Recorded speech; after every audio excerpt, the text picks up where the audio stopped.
con tu sesión. Puedes compartir. Wow, abro y cierro la unidad de genética, que Sí, pues abriste y es más cerraste. grande. Exactamente. Sí, a ver. No, tengo que compartir. Share y Sí, listo. Y ahí, slideshow. Ya, ahí está apareciendo entonces. sí, ya. Sí, ya. Entonces, buenos días, muchachos. Como dijo el profe, entonces tenemos la última sesión con fenotipos de herencia compleja, y ahí le agregaría también fenotipos cuantitativos. Ya. Entonces, vamos a partir en realidad por los fenotipos cuantitativos para que tenga sentido y se pueda entender mejor los de herencia compleja. Fenotipos cuantitativos, tenemos que, ya se supone que en esta parte del curso deberíamos tener súper claro cuál es el concepto de fenotipo. Eh, Son características de un individuo determinadas por su genotipo y el ambiente, ¿ya? Esto es importante. Si es solamente el ambiente, no es un fenotipo. Si es solamente el genotipo el que determina un carácter, es fenotipo, ¿ya? Como por ejemplo el grupo sanguíneo. El grupo sanguíneo, hasta donde nosotros sabemos, está determinado 100% por su genotipo, y es un fenotipo entonces. Tenemos entonces dentro de los fenotipos dos categorías: los cualitativos, básicamente como los que estudió Mendel, ¿cierto? Verde, amarillo, liso, rugoso, en fin, que tenían dos opciones. Y los cuantitativos, que son los que vamos a ver ahora, son aquellos que son posibles de medir, ya sea en el ámbito de los números naturales, 1, 2, 3, 4, o en el ámbito de los números de los reales, como por ejemplo la estatura.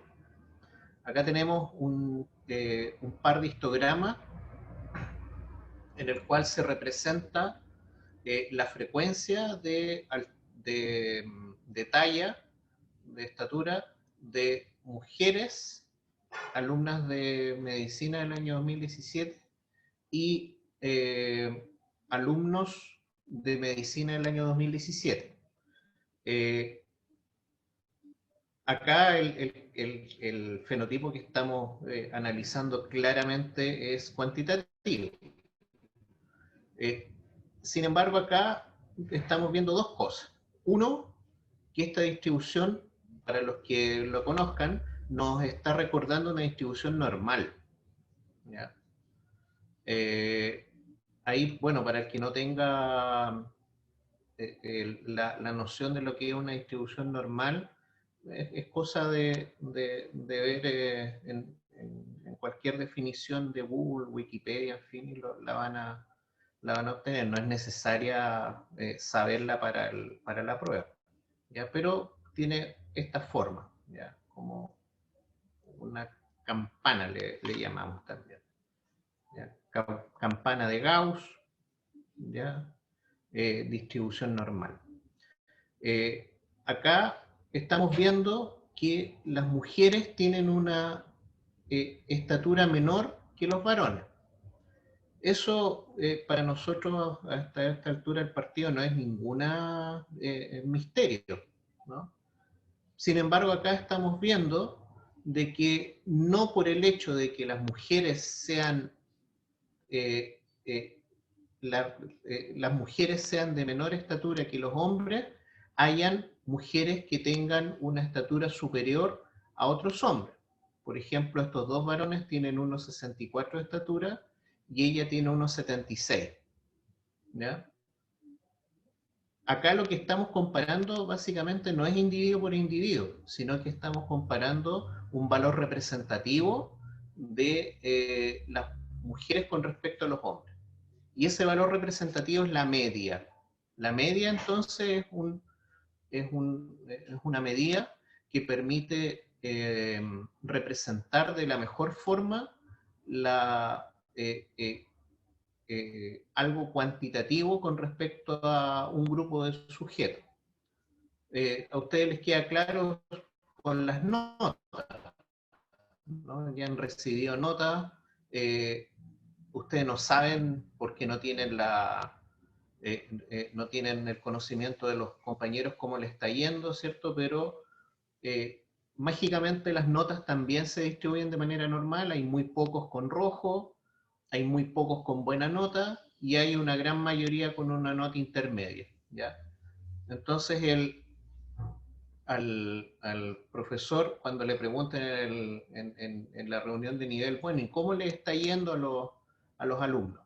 Mira, tienen una media, un promedio de tanto de nota, pero bueno, le van a preguntar, ¿a todos le está yendo igual? O sea, ¿todos tienen la misma media? ¿Todos tienen la misma nota que la media?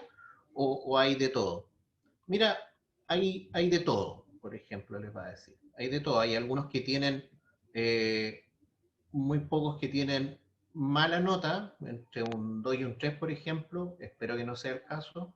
Y hay algunos que exceden, o sea, que tienen entre 6 y 7. O puede decir también, mira, le está yendo con esta media y prácticamente todos están en el mismo valor, ¿ya? ¿Cómo él podría cuantificar con un solo número ese hecho? O sea, de que de la variación entre ustedes. Lo podría cuantificar a través de la varianza. La varianza entonces nos da cuenta de cuál es la dispersión de los datos. Esta curva celeste nos indica que hay una gran dispersión de datos y por lo tanto va a tener una mayor varianza que esta distribución que es mucho más estrecha, ¿ya? Esta va a tener una menor varianza. Esto de la media y la varianza es un preámbulo largo, pero que es necesario para entender un experimento importante que hizo un genetista llamado Edward East con la pregunta que se hizo él es cómo se hereda el largo de la flor del tabaco, ¿ya? Para eso, entonces, lo que hizo fue hacer cruces a la mendeliana. Es decir, tomó individuos, eh, o sea, tomó plantas de largo bajo, ¿ya? De largo de flor baja, y plantas con largo de flor alta, y los cruzó entre ellos. Uno podía esperar tres opciones. Uno, de que todos fueran del mismo largo alto, y fuera por lo tanto el fenotipo dominante alto. Podía esperar de que fueran todas bajas, el fenotipo entonces dominante sería flor baja, o una media intermedia entre ambas, ¿ya? ¿Con qué se encontró? Con esto, con una distribución de tamaños en el cual la media, la medida representativa de toda esta F1 era un valor intermedio entre 40 y 93. ¿Ya? Y como adoptó el método mendeliano para analizar esto, cruzó individuos de la F1 y uno estaba acostumbrado, ¿cierto?, a recibir la famosa proporciones 9 a 13 a 13 a 1. Sin embargo, acá en la F2 no pasó eso. No teníamos 9 bajas o 9 altas, 3 y una baja, sino que tuvo él una distribución más dispersa, con una mayor varianza.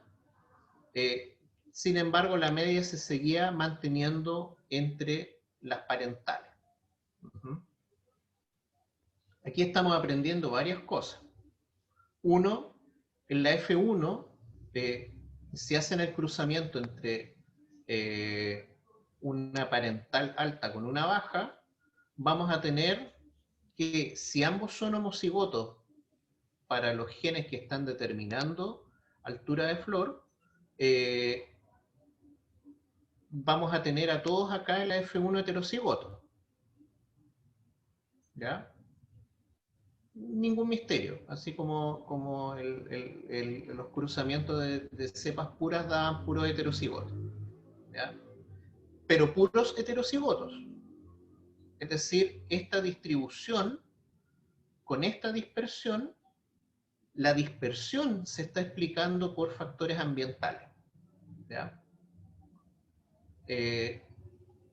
Sin embargo, acá en la F2, la dispersión no solamente se está explicando por diferencias ambientales, sino que también diferencias genéticas. Acá en la F2 tenemos varios genotipos posibles, ¿ya? Doble homocigoto para un gen, doble homocigoto recesivo para el otro gen, y todas las combinaciones que tú quieras, ¿ya? Entonces, recapitulando, la observación de esta dispersión en la F1 es debida entonces a diferencias ambientales. En cambio, en la F2 es explicada por factores ambientales más factores genéticos, diferencias en factores genéticos y diferencias en factores ambientales.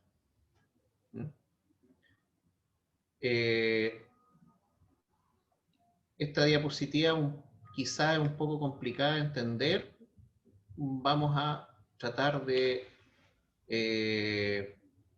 aunque parezca más complicado como está acá, pero quizás aclare un poco más. Si tú haces un cruzamiento entre dos heterocigotos acá, ¿ya? De la F1, va a obtener tres genotipos diferentes. Un A grande, que va a estar acá, dos heterocigotos y un homocigoto a chico, ¿ya? Esta distribución que tenemos acá, que se está pareciendo a una distribución normal, la podemos obtener siempre y cuando no tengamos dominancia. ¿A qué me refiero? Si tuviéramos dominancia, tendríamos una de 1,64 m y 3 de 1,68 m. 3 es a 1. ¿Ya? Sin embargo, acá tenemos una de 1,64, 2 de 1,66 y 1 de 1,68. Estas de 1,66 son las heterocigotas. Esto se puede explicar solamente desde un punto de vista que la relación entre alelos que determinan estatura es aditiva. El alelo a chico aporta, por ejemplo, sobre 1,64 aporta 0 centímetros. El alelo a grande aporta 2 centímetros más. ¿Ya? Estos son heterocigotos, el alelo a grande aporta 2 centímetros, 1,66. Y el homocigoto a grande, cada uno aporta 2 centímetros, o sea, 1,64 más 2,66 más 2,68. ¿Ya? A lo mismo pueden jugar acá. Si estuviera determinado por dos genes, y uno considera la relación de aditividad entre los alelos, insisto, es aditividad, suma, no dominancia ni recesividad. ¿Ya? Tú perfectamente puedes explicar esta distribución normal. ¿Ya? Perfectamente la puedes explicar siguiendo esta regla. ¿Ya? Los alelos los alelos entre comillas dominantes, o los mayúsculas, aportan 3 centímetros y los minúsculas aportan 1 centímetro. Entonces acá vamos a tener vamos a poder recrear esta distribución que se está pareciendo más a una distribución normal. Cierto que acá pasamos de dos genes, de un gen que se parecía a algo a una distribución normal. Pasamos a dos genes que se está pareciendo un poco. ¿Qué tal si colocamos 3 genes? Se va a parecer mucho más a una distribución normal, porque vamos a tener más barras. Si se fijan en el histograma, vamos a tener mucho más barras. Entonces, se dice que el carácter, los fenotipos de herencia continua, o sea, los fenotipos cuantitativos, perdón, los fenotipos cuantitativos, están determinados por muchos genes. No solamente 2, pueden ser 10, pueden ser 50. Y cada gen, y cada alelo de cada gen va a hacer su aporte sobre el fenotipo final. ¿Ya? Esa es la teoría. Cada alelo aporta una parte del fenotipo y entre todos los alelos de manera aditiva dan como resultado el fenotipo final. Pero aquí nos estamos olvidando del ambiente. La variación ambiental hace que hayan individuos de 1,68, 1,68,5, 1,69, 1,69,5, 1,70. Estamos rellenando con una línea acá, o con una curva, como quiera llamarlo, con el efecto de la variación ambiental. ¿Ya? Y ahí estamos obteniendo la distribución normal. ¿Mm? Eso con respecto a los fenotipos cuantitativos. Yo sé que fue bastante difícil hacerla. Bastante difícil de entender esta primera parte. Pero dado que tenemos limitaciones en tiempo, son las 12:25, tenemos limitaciones en tiempo y también tenemos limitaciones técnicas, o sea, por más que queramos hacer la clase en directo, necesito un pizarrón, los necesito a ustedes al frente para poder ir haciéndoles preguntas uno a uno y entre todos construyamos el conocimiento de los fenotipos cuantitativos, pero no, lamentablemente no se puede hacer. Así que los invito a hacerme todas las preguntas que ustedes quieran por mail y ahí vamos a tratar de ir armando la comprensión a lo que más podamos de lo que les acabo de contar. Esta parte que viene ahora es más sencilla de entender. ¿Cómo se sabe si un carácter cuantitativo en realidad es un fenotipo? Si es que existen factores genéticos involucrados en su determinación.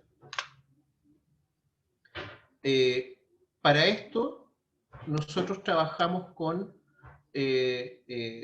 familiares, comparando entre familiares. Si uno compara fenotipos entre mellizos monocigóticos, está suponiendo, no suponiendo, es un hecho. El 100% de sus genes está compartido. Eso es una manera un poco mentirilla, piadosa de decir que tiene todos sus genes iguales los monocigóticos, porque en realidad lo que está arriba es la forma más formal de decirlo. Ahí lo explico un poco mejor en el capítulo del genética humana, que yo creo que ustedes deben tener acceso a él a través de la biblioteca virtual. Entre individuos de primer grado, ya sea un individuo con respecto a su padre, madre, un individuo con respecto a su hermano, un individuo con respecto a su hijo, comparten un 50% de genes. Y así sucesivamente, a medida que nos vamos alejando del grado parentesco, vamos disminuyendo el número de genes compartidos, la proporción de genes compartidos. Entonces resulta bastante atractivo trabajar con mellizos monocigóticos. Veamos por qué. Acá uno se quiere preguntar cuál es la participación de los factores genéticos en la estatura. Si uno considera pares de mellizos, ¿ya? Un mellizo con respecto a su hermano mellizo monocigótico, acá tenemos, por ejemplo, que si uno mide 1,90, el otro también mide 1,90. Si uno mide 1,50, el otro mide 1,48. ¿Ya? Acá, por ejemplo, 1,70, el otro también mide 1,70. Si uno tiene una estatura y el otro también tiene relativamente la misma estatura, uno puede inferir, bueno, no es porque comen lo mismo, sino que hay algo que comparten mucho más entre ellos, que es el genoma. ¿Ya? El genoma lo comparten mucho más entre ellos. ¿Cómo se grafica esa observación que uno puede hacer de que si uno mide más, el otro también, y si uno mide menos, el otro también mide poco? Hacemos un gráfico acá. Hacemos un gráfico y todos estos puntos que están acá graficados van a asemejar a una línea recta, ¿ya? Una línea recta en la cual uno puede simbolizar o representar cuál es la relación que existe entre altura para los dos mellizos. ¿Ya? Esa recta, mientras los puntos más se monten sobre la recta, es mucho más evidente la relación. En cambio, como si es que está como a la derecha, en el cual no es tan evidente la relación entre los puntos, por ejemplo, este mide 1,60 y el otro 1,70, vamos a tener una mayor dispersión de los datos. ¿Cómo se cuantifica esta dispersión? Acá tenemos una muy bajita dispersión. Eso se cuantifica a través de una medida que se llama R. El R es una medida que se llama coeficiente de correlación lineal. El coeficiente de correlación lineal va en números desde el 0 hasta el 1. La mejor correlación. 1 es la mejor, ¿ya? En el cual todos los puntos están sobre la línea recta. En cambio, una dispersión con RC, o sea, un gráfico con un coeficiente de correlación 0, quiere decir que todos los puntos están repartidos por todas partes y no hay ninguna relación de nada, ni lineal ni ninguna cosa. Bueno, ustedes me dirán, es cierto, comparten factores genéticos acá, pero ¿qué tal si no creo mucho en eso? ¿Ya? Puede ser de que los dos estén comiendo lo mismo en la misma casa, la misma porción, tengan el mismo acceso incluso al mismo médico, lo controle el mismo obstetra en el APS, en la atención primaria de salud, ¿cierto? Uno pasa primero y el otro pasa después, entonces como que tienen el mismo ambiente. Bueno, hagamos, entre comillas, el experimento en los mellizos disigóticos, que pasa lo mismo. Comen lo mismo en la misma casa, quizás comen la misma porción, los atiende la misma obstetra o el mismo obstetra en el mismo APS, uno entra primero y el otro sale después, en fin. Pero pasa que tenemos una mayor dispersión acá. Entonces, esta dispersión se está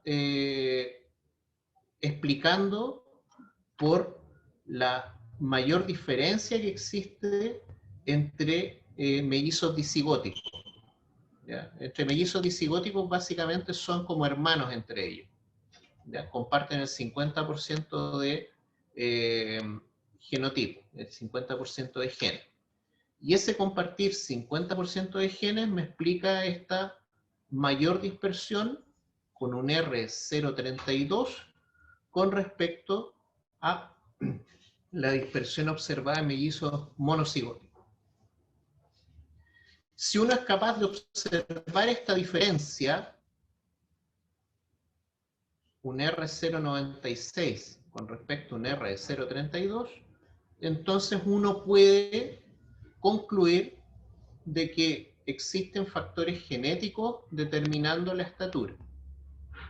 Insisto, si esta correlación en mellizos monocigóticos es muy buena, un R muy cerca de 1,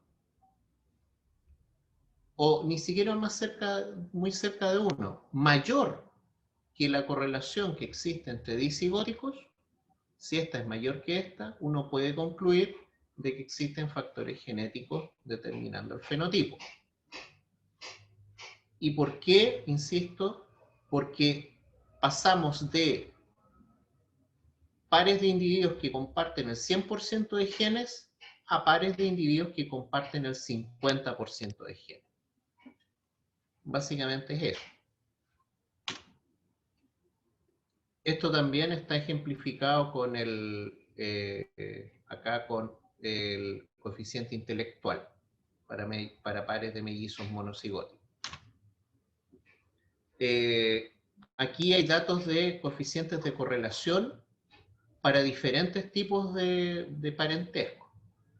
Pares de mellizos monocigóticos criados juntos tienen un coeficiente intelectual, para coeficiente intelectual tienen un coeficiente de correlación 0,85. ¿Qué pasará con los mellizos monocigóticos pero criados aparte? Tienen una correlación menor, 0,72 puede ser, no sé. Hay una diferencia acá. Esta diferencia está explicada nada más ni nada menos que por la diferencia, mayor diferencia de ambiente que existe entre los dos. ¿Ya? Acá, esta correlación está explicada no solamente por genoma igual, o sea, idénticos genomas, sino que también por una situación ambiental muy similar, o más que similar, casi igual. Van al mismo colegio, posiblemente están en el mismo curso, posiblemente estudian el mismo día, en fin. En cambio ellos no, pues están criados aparte y por eso van a tener mayor variación ambiental. Acá vamos a fijarnos entre hermanos biológicos y mellizos monodigóticos, o mellizos simplemente. Mellizos disigóticos tienen 0,60 de coeficiente de correlación. En cambio, los hermanos tienen 0,45.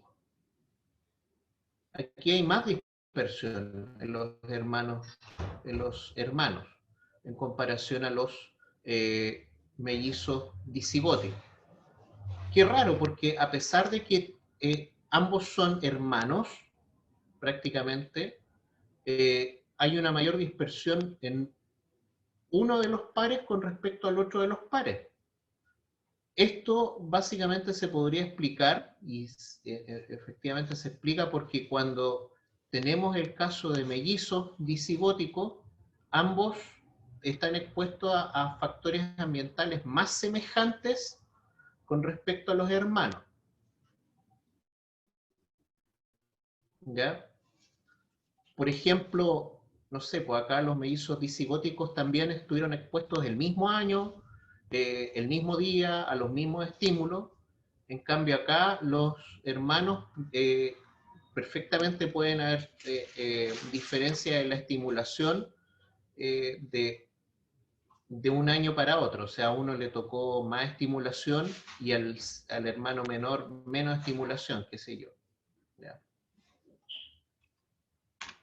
Eso con respecto a los fenotipos cuantitativos. Vamos a ver cuánto queda. Sí, puedo explicar esta otra parte.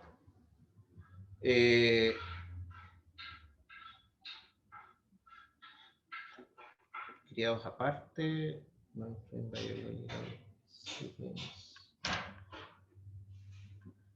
Entonces acá vamos a ir de lleno a los fenotipos de herencia compleja propiamente tal, que se refieren a los fenotipos dicotómicos.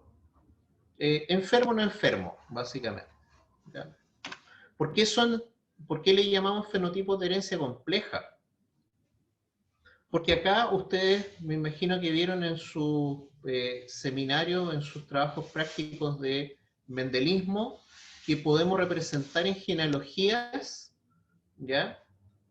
Pintando de oscuro a los enfermos y sin pintar a los sanos. Podemos representar las relaciones de parentesco de individuos afectados en una misma familia, y ustedes hacían la inferencia de cuál es el modo de herencia. Después de una discusión, ustedes decían lo más probable es que esta sea una autosómica dominante, que esta sea una autosómica recesiva, lo más probable es que esta sea recesiva ligada a X, en fin.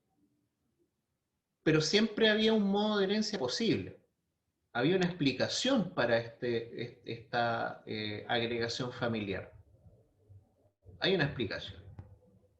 En cambio, para los fenotipos de herencia compleja, no.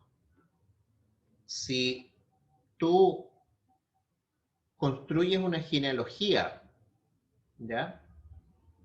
Y colocas individuos con fenotipos de herencia, con un fenotipo determinado, es bastante más difícil suponer cuál es el modo de herencia de ese fenotipo en particular.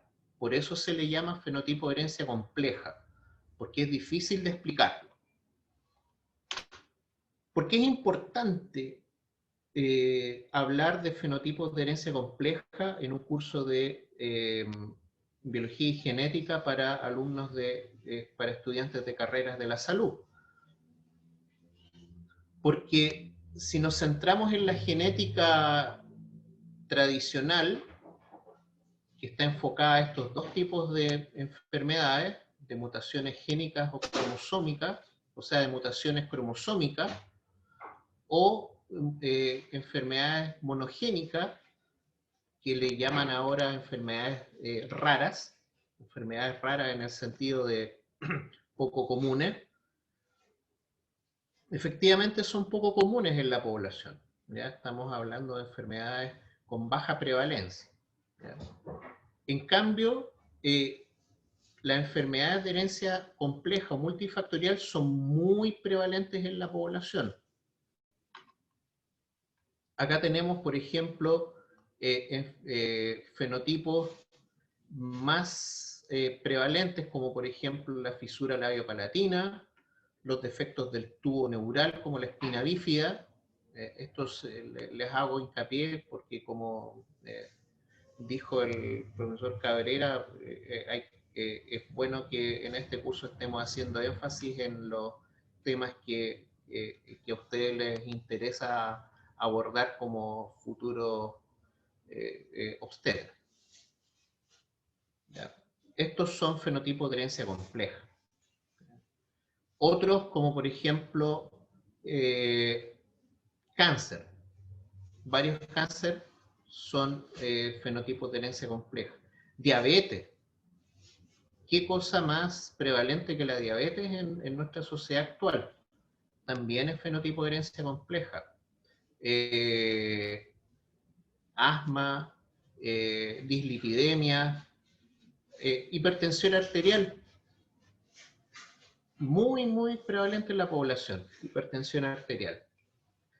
Entonces, por ahí viene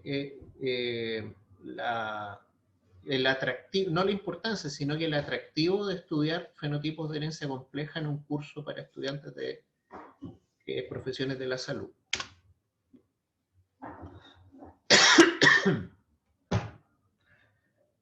A ver si... Ya.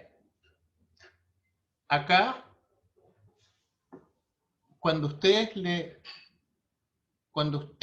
ven en una familia, ven de que no solamente hay una persona con diabetes en la familia, sino que varios familiares con diabetes, ¿ya? Varios familiares con hipertensión.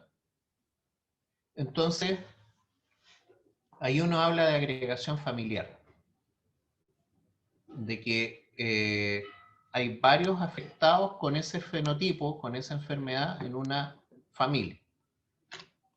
Ahora, ¿por qué el hecho de que no se dé solamente un caso en la familia, sino que varios casos puede ser explicado desde el punto de vista genético? Si entre familiares comparten no solamente factores ambientales, sino que naturalmente comparten factores genéticos, ¿ya? Ese es la esencia biológica de las familias, de las relaciones de parentesco. Si acá nosotros tenemos genes de susceptibilidad a un fenotipo de herencia compleja, ¿ya? Por ejemplo, dos genes están determinando un fenotipo de herencia compleja, ¿ya? Y acá los alelos mayúsculas están aportando un grado de susceptibilidad. Aquí estatura nada que ver en todo caso, ¿eh? Y van a enfermar los que tengan 3 o más alelos de susceptibilidad. Es decir, colocamos acá una línea y van a enfermar los que estén de aquí para allá, ¿ya? A eso se le llama umbral de susceptibilidad. En el modelo del umbral de susceptibilidad para explicar los fenotipos de herencia compleja, ¿ya? Entonces, esta representación de la distribución de alelos de susceptibilidad en una población determinada está acá mismo y consideramos afectados a los que rompan este umbral. Si en una familia hay varios afectados, quiere decir de que hay varios alelos de susceptibilidad que se están heredando. Es decir, acá situamos la media, por ejemplo, ya. No lo hagamos como acá, sino que situemos la media acá, ¿ya? Para explicarlo de una manera mucho más sencilla, en la familia se están heredando, se están segregando 3 alelos de susceptibilidad, ¿ya? Y la mayoría de los individuos de la familia va a tener esos 3 alelos de susceptibilidad, ¿ya? Que pueden ser combinaciones de A grande o de B grande. O sea, perdón, 2 alelos de susceptibilidad, el A o el B, ¿ya? La mayoría de ellos lo tienen. Entonces es más probable que haya afectados en la familia producto de que se están concentrando alelos de susceptibilidad. La distribución se está yendo hacia la derecha, ¿ya? Eso explicaría, poniendo el umbral en un mismo lugar, eso explicaría el por qué en una familia se dan más afectados de una enfermedad de herencia compleja con respecto a la población general, que sería el ejemplo A, ¿ya? Esta explicación también se encuentra en el capítulo de genética humana en el capítulo del libro de genética humana, de fenotipos de herencia compleja. Participan factores genéticos en la determinación de un fenotipo de herencia compleja, esto se logra responder a través de los siguientes estudios. Lo mismo, nos basamos en el porcentaje de genes compartidos entre individuos que tienen relaciones de parentesco y no generalmente, casi siempre se utilizan mellizos, monocigóticos y dicigóticos. Como por ejemplo acá, el estudio de mellizos. El estudio de mellizos propiamente tal. Acá lo que se hace es tomar parejas de mellizos monocigóticos y parejas de mellizos dicigóticos, en el cual por lo menos uno esté afectado de la enfermedad en estudio. Uno. Es decir, pueden ser, lo vamos a con cabeza negra afectado y el otro no afectado, o puede ser cabeza negra,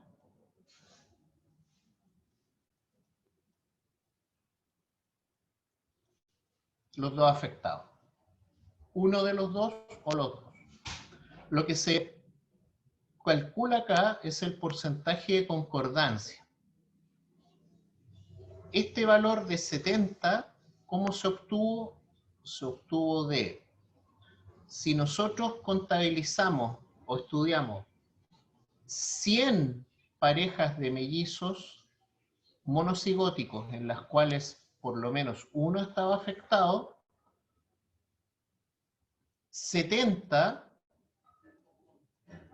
en 70 se dio el fenotipo en los dos. ¿Ya? En 70 se dio el fenotipo en los dos. En cambio, en dicigótico, de cada 100 mellizos dicigóticos que se estudiaron, 6 presentaron ambos el fenotipo.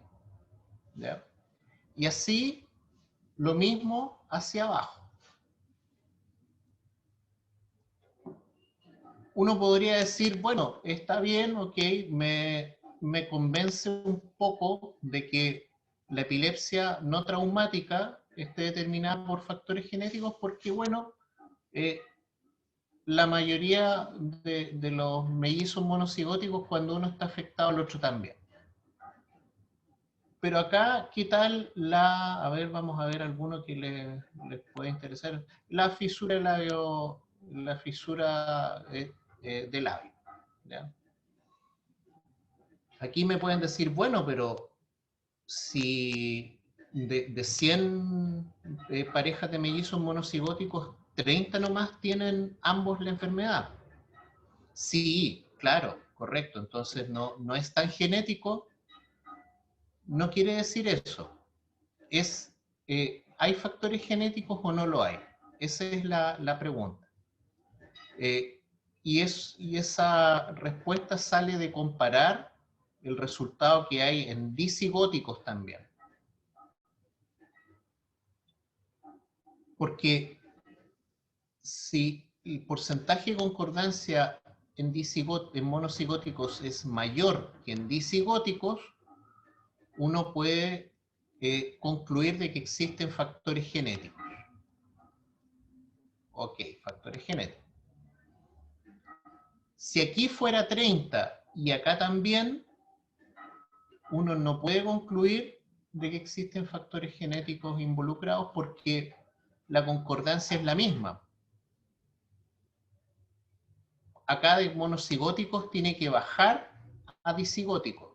¿Por qué tiene que bajar? Porque en teoría uno debería esperar un 100% de concordancia para monocigóticos. Son genéticamente iguales. Y para dicigóticos uno debería esperar un 50% de concordancia. Comparten el 50% del genoma. Entonces uno tiene que ver siempre una disminución. Siempre.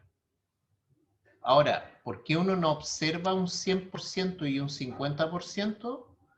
Sencillamente porque también hay factores ambientales que están influyendo, pero influyendo, no explicando. Ahora, ¿por qué es importante hacer la comparación acá entre mellizos monocigóticos y disigóticos? Porque si en mellizos monocigóticos da 70, por ejemplo, y en disigóticos da 70, en el fondo da lo mismo de que haya diferencia de acá un 50% de genes compartidos en disigótico y un 100% de genes compartidos en monocigóticos. Da lo mismo. No hay diferencia. Entonces esto no está explicado por factores genéticos, porque es lo mismo. ¿Ya? Quiero hacer énfasis en eso. Profe, Dime, ¿qué tipo de factores ambientales podrían afectar en algo así? ¿en cuál, por ejemplo? Por ejemplo, la epilepsia no traumática. En la epilepsia no traumática. Sí. Ya. De epilepsia no conozco mucho, pero puede ser que Uno vea mucha televisión, de epilepsia no conozco mucho, en realidad. que se exponga mucho. Pero pueden ser factores de, por ejemplo, desarrollo intrauterino.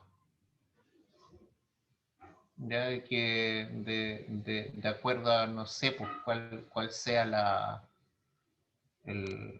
exposición a algunos químicos dentro, no sé, en útero.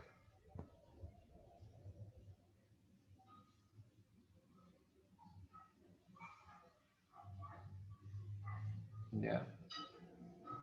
Depende también de cuán de cuánto se dé inicialmente en el desarrollo de los fenotipos que sean más de adulto con respecto a los que se desarrollen más de niñez. Porque mientras más adulto se dé, más diferencias ambientales uno puede observar, porque se van separando cada vez que avanza el desarrollo, pues se van separando y cada uno, hasta la adultez, en adultez ya hacen cada uno su propia vida. Entonces ahí se podría explicar, por ejemplo, en una diabetes tipo 2, que no necesariamente uno va a tener el mismo consumo de carbohidratos que el otro mellizo. Ya entiendo. Gracias. Ya, gracias a ti. Veamos acá el riesgo de recurrencia. Riesgo de recurrencia es otra medida. ¿Ya? Esta es otra medida en el cual por ejemplo, a ver, no lo tengo acá, no. En el cual si uno considera dos familias en las cuales haya dos afectados, ¿ya? O sea, perdón, dos hermanos. Uno considera, no sé, por ejemplo acá, 100 hermandades con dos hermanos, ¿ya? En las cuales también por lo menos uno esté afectado, ¿ya? Por ejemplo acá, en este caso. El riesgo de recurrencia es básicamente en cuántas veces se presenta la enfermedad en ambos hermanos, ¿ya? Esto lo estoy haciendo de la manera más sencilla posible como para poder asemejarlo al estudio de concordancia mellizo, ¿ya?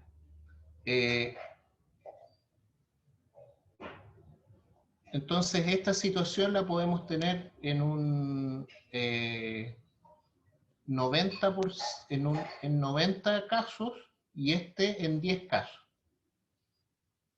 ¿Ya? Entonces acá el riesgo de recurrencia va a ser de un 10%. ¿Qué quiere decir de que sea de un 10%? De que si tú tienes un hermano afectado de una enfermedad en particular, tienes un 10% de probabilidad de estar también afectado. Por eso es de recurrencia. ¿Ya? Por eso es de recurrencia, porque es cuál es la probabilidad de que la enfermedad se vuelva a dar en un familiar, dado que el otro familiar está afectado. Esto lo ejemplifiqué con hermanos con en hermandades de dos hermanos. Ahora uno puede hacer el estudio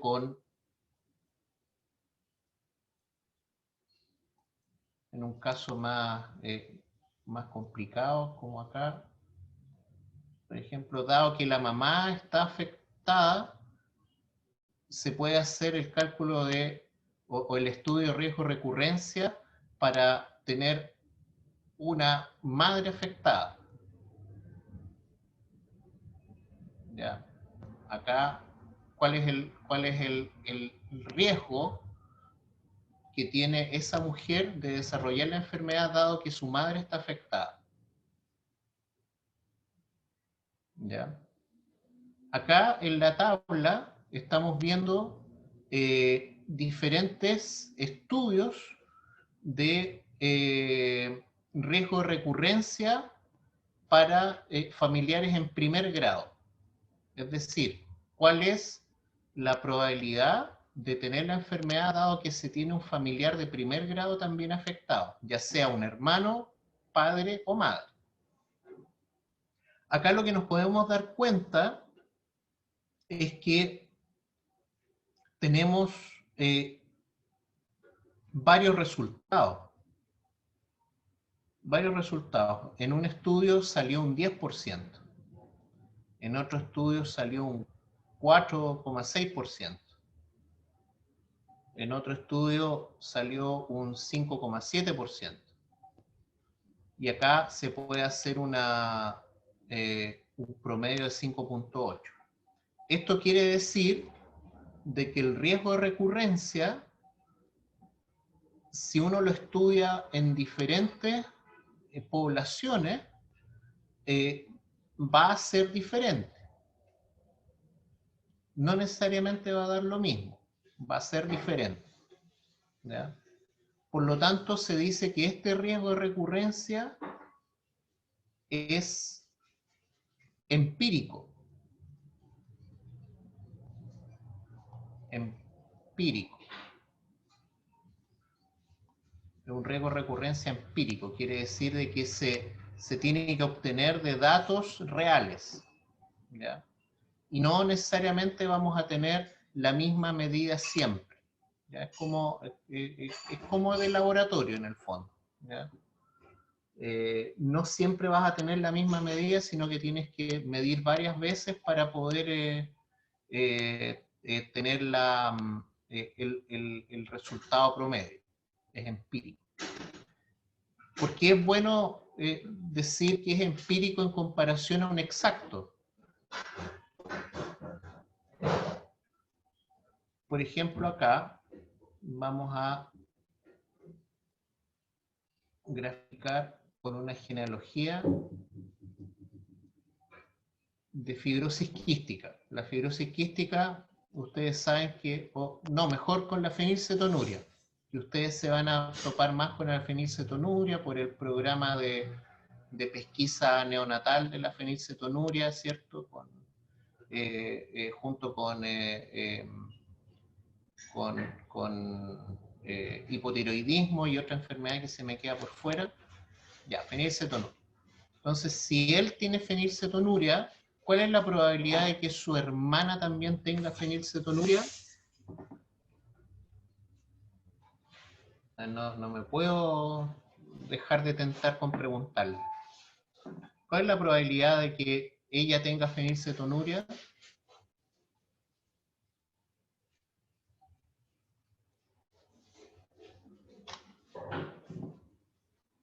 Si él tiene fenilcetonuria, ¿cuál es la probabilidad de que su hermana tenga fenilcetonuria?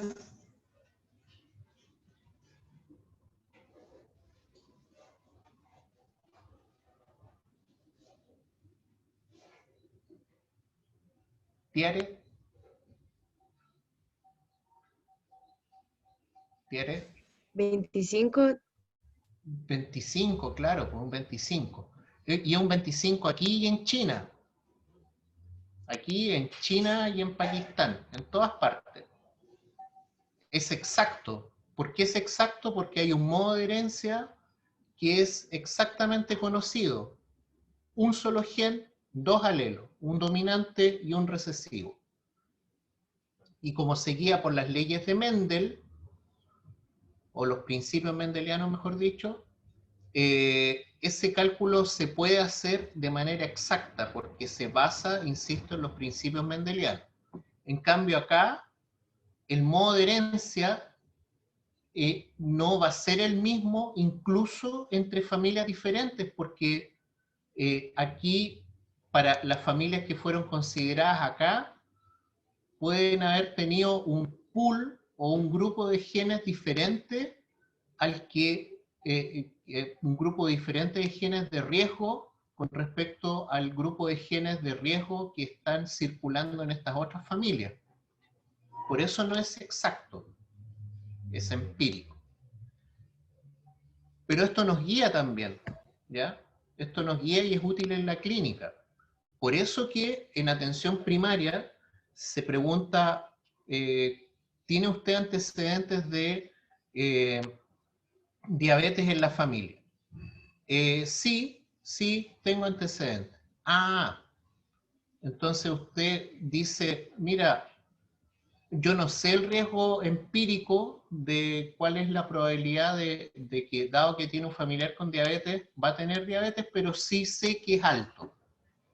No, el número no lo conozco, pero sí sé que es alto. Entonces tomo decisiones al respecto. Ya digo, bueno, modera el consumo de carbohidratos, en fin. ¿Ya? Profe, Dime. lo que pasa es que no entendí bien por qué hizo como la comparación con esa otra enfermedad. ¿La Significa fenilcetonuria? que claro, el riesgo de recurrencia se podría calcular solo con algunas enfermedades.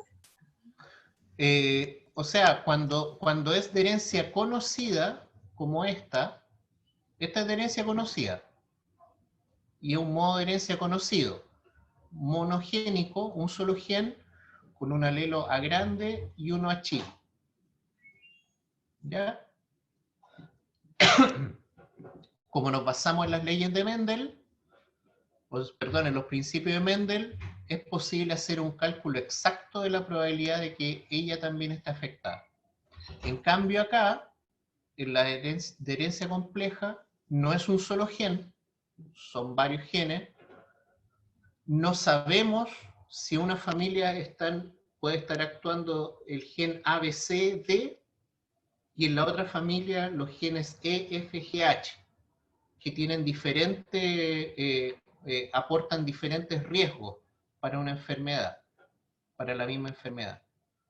¿Ya? Ah, ya entendí. Profe, tengo otra duda. Dime. Lo del riesgo de recurrencia se podría calcular teniendo la tabla del porcentaje de concordancia, ¿o cuál es la diferencia entre ambos? Yo lo expliqué con esto lo expliqué para que tenga más, se entienda mejor con lo que expliqué anteriormente, ¿ya? De la concordancia. Pero en general se hace también para un padre afectado, ¿ya? Para un padre afectado o para familias que tienen más de un hermano afectado o que son varios hermanos, ¿ya? Concordancia quiere decir de que uno y el otro, un hermano y su hermano, concuerdan o no concuerdan. Pero si uno tiene familias con 3 hermanos, ahí la concordancia es o los 3 o uno solo. Y no, pues puede ser los 3 afectados, 2 afectados o 1 afectado. ¿Mm? Entonces, por eso no quise ahondar en cómo se calcula con familias reales, entre comillas, sino que solamente con ejemplos así, ¿ya? De 2 hermanos, en el cual uno está afectado o los 2 afectados, que se aparece más a la concordancia que expliqué anteriormente para mellizos. Ya, gracias.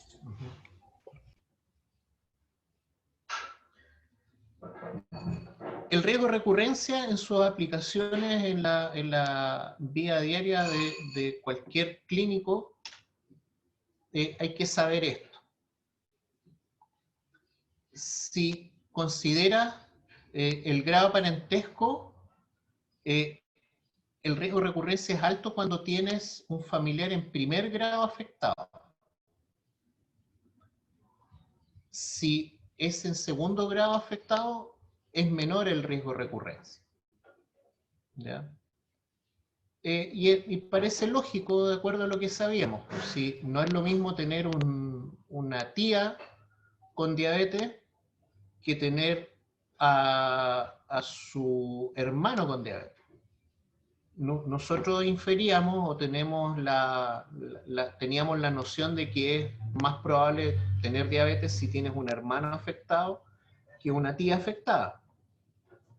Y ahora lo puedes entender porque con la tía uno comparte un 12,5% del genoma. En cambio, con tu hermano o tu hermana compartes el 50% del genoma, de acuerdo a la tablita que les mostré anteriormente. Aumenta mayor número de afectados en la familia. Claro, no es lo mismo tener 2 hermanos con diabetes que un hermano con diabetes, o no es lo mismo tener mamá con diabetes, hermano mayor con diabetes, que tener solamente a la mamá con diabetes. ¿Ya? Entonces, mientras más afectados tengas en la familia, el riesgo de recurrencia va a ser mayor. Esto también es importante. Bueno, todo es importante, pero esto hay que considerarlo. El riesgo de recurrencia aumenta si el familiar es del sexo con menor prevalencia. Acá lo voy a ejemplificar con a ver, ¿con qué lo puedo ejemplificar? Con el trastorno del espectro autista. El trastorno del espectro autista o el autismo, o también antiguamente conocido como el Asperger, se da más en niños que en niñas. En niños se da más que en niñas.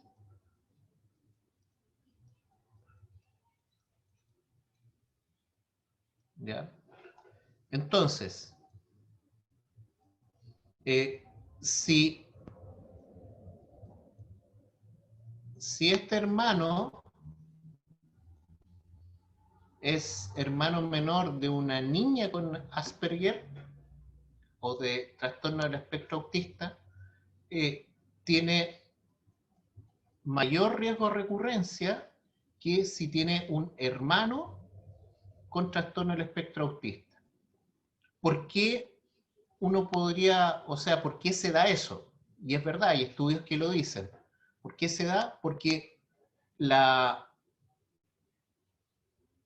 mujer, la niña, para que tenga el fenotipo determinado, tiene que poseer una gran cantidad de factores genéticos para, entre comillas, vencer la protección que le da ser de sexo femenino.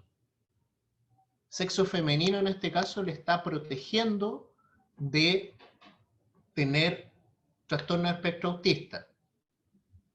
Si llega a tener trastorno del espectro autista es porque superó, con su genética, superó esa protección que tenía. Entonces, quiere decir que en ella hay gran cantidad de factores genéticos, gran cantidad de genes de susceptibilidad. Y como comparte el 50 con su hermano, no es bastante probable que tenga una cantidad suficiente de genes para que él también esté afectado. ¿Ya? Y esto ya lo vi, es empírico. Ya, eso ya quedó ejemplificado en la diapositiva anterior. Riesgo relativo. El riesgo de recurrencia básicamente nos da a entender eso. Cómo recurre la enfermedad en una familia. Cómo se da de nuevo en una familia. Pero no porque tenga un alto riesgo de recurrencia, una enfermedad va a ser genética. O una enfermedad va a tener factores genéticos involucrados. Porque ¿qué tal si una enfermedad, por ejemplo, tiene un riesgo de recurrencia de un 5%?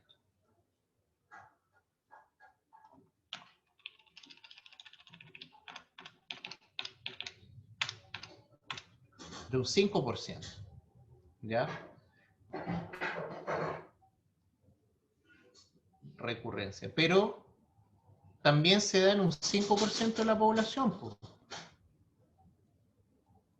La prevalencia o la cantidad de sujetos, o la proporción de sujetos afectados en la población es de un 5%. Entonces da lo mismo tener un hermano afectado que ser de la población general. Igual tienes un 5% de probabilidad de estar enfermo. ¿Cierto? Entonces ahí genética no tiene nada que ver, pues. A pesar de que el riesgo de recurrencia uno vea que es respetable, en realidad si pertenece a la población general también tienes una probabilidad de un 5% de enfermarte. Pues bien, eso es lo que calcula el riesgo relativo. Compara el riesgo de recurrencia, que en este caso es el numerador que tenemos arriba, por la prevalencia en la población general. Compara ambas. Por ejemplo, acá, para trastorno del espectro autista, 150. Es 150 veces más prevalente la enfermedad, dado que se tiene un hermano afectado, en comparación a la población general. Si la prevalencia en la población general es 1, la prevalencia en la población general, o sea, perdón, dado que se tiene un familiar hermano afectado, es 150. Es 150 veces más probable enfermarse teniendo un familiar afectado que siendo de la población general. Y si es más probable enfermarse dado que uno tiene un familiar afectado, quiere decir de que hay factores genéticos involucrados, porque uno lo que comparte ahí en la familia, en mayor medida lo que más se comparte son los factores genéticos, los factores hereditarios. ¿Mm? Entonces, por eso, esta medida de riesgo relativo es la que me dice a mí, mire, acá hay una participación de factores genéticos. Esa es la medida que me sirve, no la del riesgo de recurrencia. La del riesgo de recurrencia me ayuda a enfrentarme a la enfermedad de herencia compleja en la vida diaria. Y me ayuda a calcular el riesgo relativo. Pero es el riesgo relativo el que manda acá, para saber si existen factores genéticos involucrados en un fenotipo. Y eso es lo que quería contarles, a ver si me demoré, me demoré 1 hora. Profe, Ahora, dime. entonces, ¿cuándo la enfermedad va a tener factores genéticos? cuando el riesgo relativo sea mayor a 1. Ah, ya, gracias. Listo. Cualquier duda, chicos, me la hacen saber, o por cursos o por email, yo respondo todo.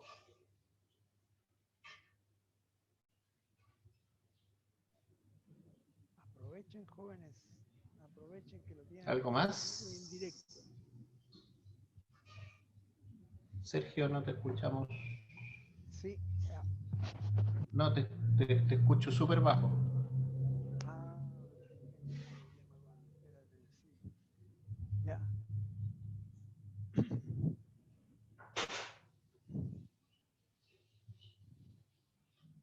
Profe, te escuchamos bajo. Sí, espérate, estoy viendo si puedo arreglar esto. Yeah.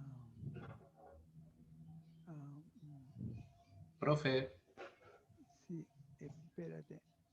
Déjame ver si. profe, te escuchamos bajo. Ahí está mejor o no? Un poquito mejor, sí. Un poquito mejor. A ver, ¿y ese ahí? ¿Ahí muy fuerte o no? Da igual. Igual. Sí, con mucha buena voluntad lo escuchamos, profe. Ya, y ahí lo puse en completo, no sé qué más arreglar. Ya. Ok, puede ser mi micrófono que está fallando.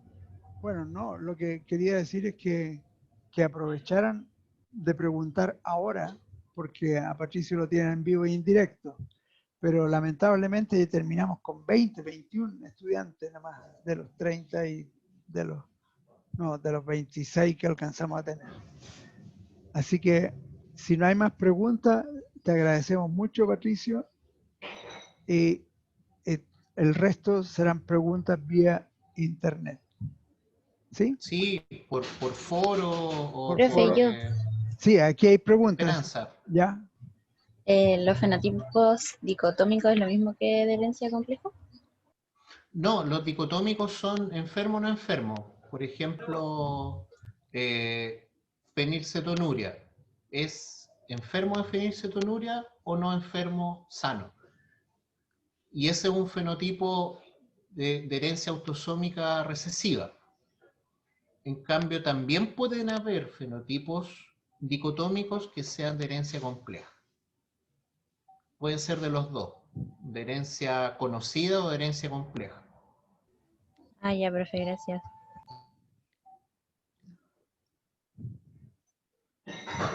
¿Más preguntas? Si no, cerramos la sesión porque se tienen que ir a estudiar química.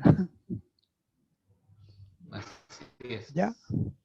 Que les vaya muy, muy bien en el Que les control vaya o muy prueba, bien en bueno, lo que química sea, pero y que que les les vaya vaya muy muy bien. bien en biología, en genética el próximo jueves. Ya pues, que les vaya bien. Listo. Chao, Que estén chao. muy bien. Ya. Que les vaya Chao, bien. profe. Chao, chao. Chao, chao. Muchas gracias. Gracias, Chao. profe. Chao. Chao, chao. Chao a todos.